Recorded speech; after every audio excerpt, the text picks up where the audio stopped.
Berlin, April 1945. The city is dying. Soviet shells fall every few seconds. Buildings collapse into rubble. Fires burn on every street. The smell of smoke and death hangs in the air, deep underground, in a concrete bunker beneath the destroyed capital. Adolf Hitler is preparing to die, but someone has to protect him. Someone has to hold off the Soviet army while the Führer says his final goodbyes. Someone has to command the last defense of the Third Reich. That someone is Wilhelm Mohnke, SS general, war criminal, the man who would defend Hitler's bunker until the very end, and then somehow escape justice for the rest of his life. This is his story, a story of loyalty to a madman, a story of atrocities that were never punished, a story of a man who should have faced a firing squad, but instead died peacefully in his bed at age 90. How did he do it? How did one of the most wanted war criminals in history live a free man for over 50 years? Let me tell you. Wilhelm Mohnke was born on March 15, 1911, in the city of Lübeck in northern Germany. He grew up in a middle-class family. His father was a merchant. There was nothing special about his childhood. But Mohnke came of age during a turbulent time. Germany had lost World War I. The economy was in ruins. Millions were unemployed. People were desperate for change. Adolf Hitler offered that change. He promised to make Germany great again. He promised jobs, pride, and revenge against those who had humiliated the nation. Mohnke believed him. In 1931, at the age of 20, Wilhelm Mohnke joined the Nazi Party.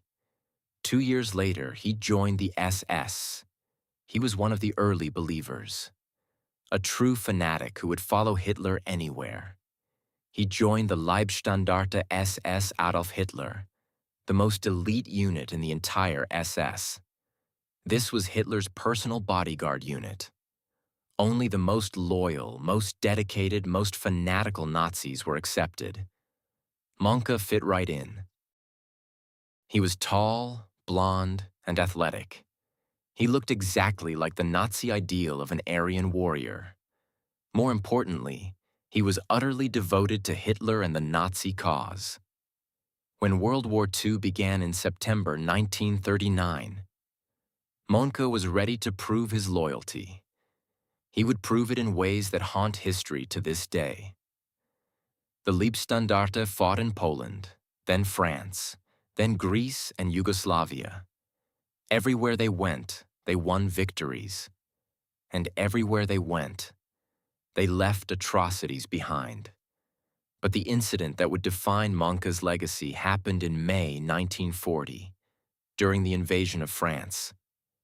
British forces were retreating to Dunkirk, trying to escape across the English Channel. Near a small village called Wormhout, a group of about 80 British soldiers surrendered to Mohnke's unit. What happened next was a war crime. The prisoners were marched to a barn. They were packed inside like animals. Then SS soldiers began throwing grenades through the windows. Explosions tore through the crowded barn. Men screamed. Bodies were ripped apart. Those who survived the grenades were shot. When it was over, at least 80 British prisoners were dead. Some estimates say the number was higher. This became known as the Wormhout Massacre. Who gave the order? Witnesses said it was Wilhelm Mohnke. He was the commanding officer. He was responsible. But Mohnke denied it for the rest of his life. He claimed he was not there. He claimed he knew nothing about it. The truth died with the men in that barn. The war continued. Mohnke was wounded several times. He lost a foot to a landmine in Yugoslavia. But he kept fighting. He kept rising through the ranks. By 1944, he was an SS colonel, one of the most senior officers in the Waffen-SS. He commanded troops on the Western Front during the Allied invasion of Normandy. And there, another massacre occurred. On June 7th, 1944, just one day after D-Day, Canadian prisoners of war were captured near the village of Authie. They were young men, some barely out of their teens, who had come to liberate Europe. They never got the chance. SS soldiers from the 12th SS Panzer Division murdered at least 20 Canadian prisoners that day. They were shot in the back of the head. Their bodies were left in the fields. More killings followed.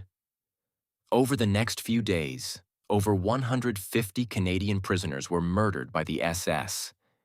It was systematic. It was deliberate. It was policy. Mohnke was in the area. He held command authority. Whether he personally ordered the killings or simply allowed them to happen, he bore responsibility. After the war, Canadian investigators desperately wanted to prosecute him. They had witness testimonies. They had evidence. They had a list of names. Mohnke's name was near the top, but they would never get him. We will find out why later. By April 1945, the war was clearly lost. Everyone knew it. Everyone except perhaps Hitler himself, who still believed in miracle victories that would never come. The Soviet army was closing in on Berlin. Millions of soldiers surrounded the city.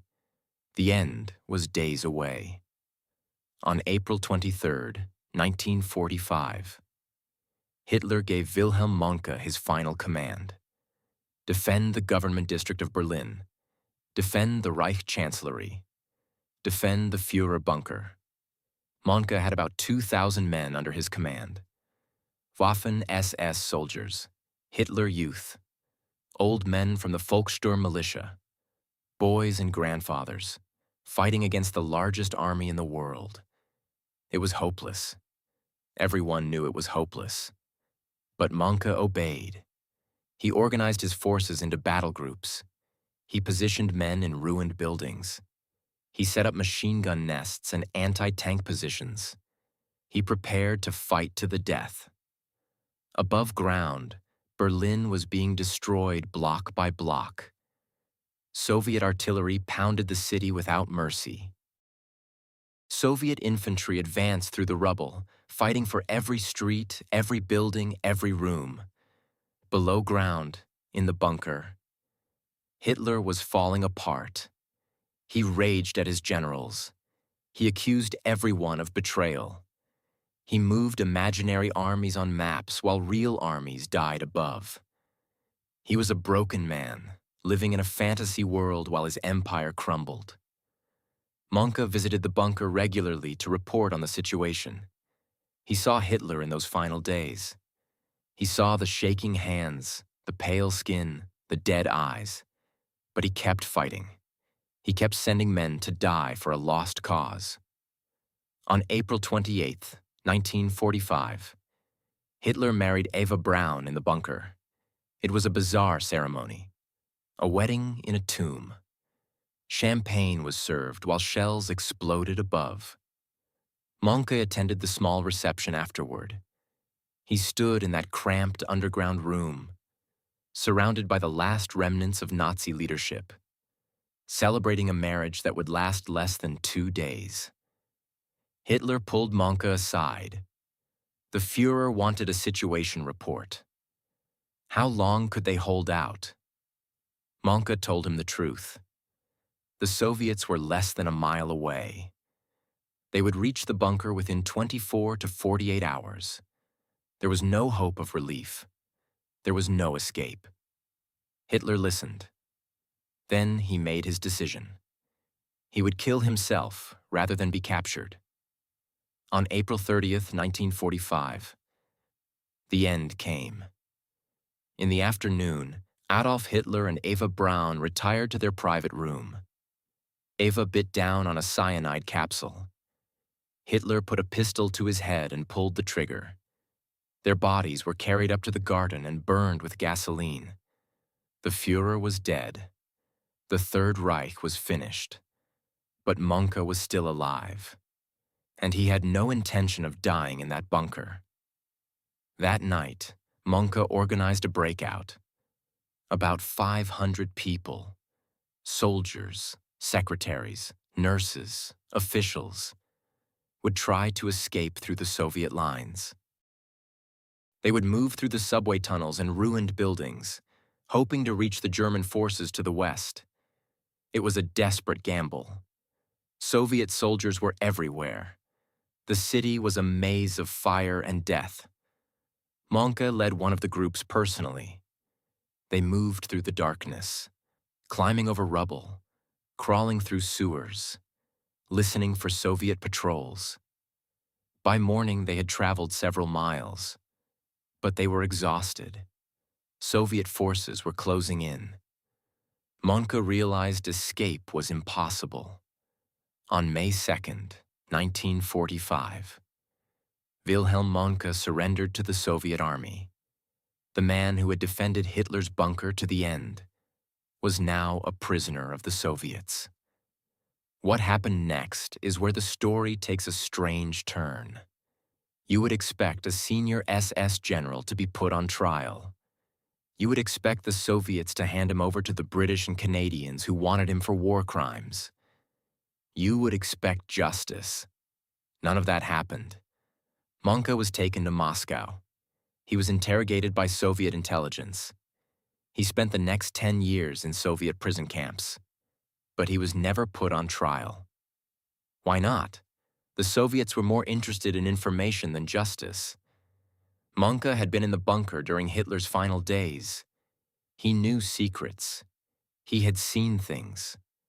The Soviets wanted to know everything about Hitler's death, about the bunker, about the Nazi leadership. Mohnke talked. He gave them information, and in return, he was kept as a prisoner rather than executed. Meanwhile, the British and Canadians tried to get him. They filed requests. They demanded extradition. They had evidence of war crimes at Wormhout and Normandy. The Soviets refused. Mohnke was their prisoner. They would not hand him over. The Cold War was beginning. The alliance between West and East was falling apart. Cooperation on war criminals became impossible. Mohnke sat in Soviet camps, protected from Western justice by the Iron Curtain. In 1955, 10 years after the war ended, Wilhelm Mohnke was released. He returned to West Germany. He walked off a train a free man. No charges, no trial, no punishment. The British and Canadians still wanted him. But now there was a new problem. West Germany had its own laws about war crimes, and those laws made prosecution extremely difficult. Witnesses had died. Evidence had been lost. Memories had faded. The German legal system required proof beyond reasonable doubt. And after 10 years, that proof was hard to find. Investigators tried anyway. In 1988, German prosecutors opened a new investigation into the Wormhout massacre. They interviewed Mohnke. They gathered what evidence remained. But in 1993, the investigation was closed. Insufficient evidence, they said. The case could not be proven in court. Mohnke would never face trial. What kind of life did Wilhelm Mohnke live after the war? A comfortable one. He settled in Hamburg. He found work as a salesman for a truck company. He married. He had a normal, quiet, middle-class life. He never expressed remorse. He never admitted guilt. When journalists asked about Wormhout, he denied everything. When historians investigated, he refused to cooperate. He lived freely in Germany for almost 50 years after his release from Soviet captivity. Think about that. The man who likely ordered the murder of 80 British prisoners. The man who commanded troops that murdered over 100 Canadian prisoners. The man who defended Hitler's bunker to the very end. lived a peaceful retirement in Hamburg. He went to restaurants. He walked in parks. He celebrated birthdays and holidays. He grew old, surrounded by family. His victims never got old. They stayed forever young, dead in a barn in France, dead in fields in Normandy. Their lives stolen by men who were never punished. Wilhelm Mohnke died on August 6th, 2001. He was 90 years old.